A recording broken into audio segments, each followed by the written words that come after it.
してる人ってね、襲われないんだよ。なぜだとわかる？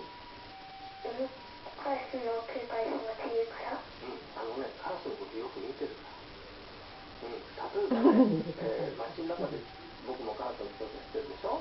街中で建物があってビルがあるじゃない。ガラスがあってさ、後ろのカラスがガラスに映ってるのが見えるんだよね。でね、今攻撃してこようという姿勢をするんだよね。そういう時にパッと後ろ振り向くの。でね、カラスびっくりしてね、ぶっこけたりするんだよ。